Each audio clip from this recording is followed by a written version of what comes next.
तर ही थेट दृश्य आपण पाहताय शिंदेकडून शिवडी न्हावा शेवा सागरी सेतूची पाहणी जी आहे ती केली जाते। 2 दिवसापूर्वी सुद्धा मुख्यमंत्र्यांनी या सेतूची पाहणी जी आहे ती केलेली होती। 12 जानेवारीला पंतप्रधान नरेंद्र मोदी यांच्या हस्ते या सेतूचं लोकार्पण होणार आहे।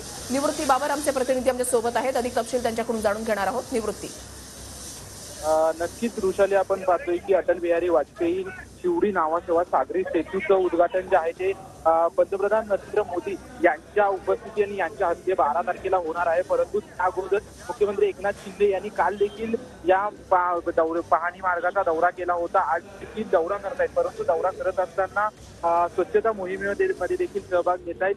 जो नवीन महामार्ग बांधण्यात आलेला आहे त्या ठिकाणी रस्ते धुण्याचं काम जे आहे ते रस्ते धुण्याचं काम महानगरपालिकेच्या वतीनं राबवण्यात आलं होतं आणि त्यामध्ये मुख्यमंत्र्यांकडून देखील सहभाग दर्शवताना आपल्याला पाहायला मिळत आहे। एकूण 22 किलोमीटरचा हा सागरी सेतू आहे। शिवडी येथून सुरू होणारा सागरी सेतू चिर्ले नावाचे वाईटपर्यंत जातोय। 22 किलोमीटरपैकी 16 किलोमीटर महामार्ग जो आहे तो समुद्रावरती आहे आणि बहुचर्चित हा महामार्गाचं उद्घाटन जे आहे ते पंतप्रधान नरेंद्र मोदी यांच्या हस्ते होत।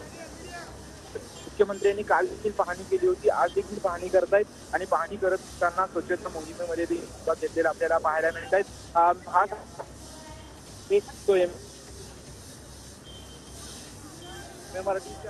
पालिकेच्या अधिकाऱ्यांनी स्वतः मुख्यमंत्री देखील यामध्ये सहभागी झाले आपल्याला पाहायला मिळत आहेत। मुंबई शहरामध्ये गेल्या 1 ते 1.5 महिन्यांपासून मुंबई महानगरपालिकेच्या वतीने आणि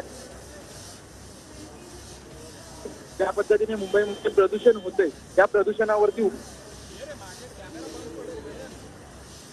आणि त्याचाच एक भाग म्हणून जो सागरी सेतू शिवडी न्हावा सागरी सेतूचं उद्घाटन जे आहे ते 12 तारखेला पंतप्रधानांच्या हस्ते होणार आहे। त्याचं काम जे आहे पालिका आणि MMRDAच्या वतीनं होतंय आणि त्यामध्ये मुख्यमंत्री या ठिकाणी सहभाग घेत आहेत। स्वतः पाहणी करून ते मुंबईच्या दिशेने रवाना होणार आहेत आणि नवीन विमानतळाची देखील पाहणी करणार आहेत। नक्कीच धन्यवाद निवृत्ती, दिलेल्या सविस्तर माहितीसाठी। अपडेट सातत्याने तुमच्याकडून जाणून घेणार आहोत।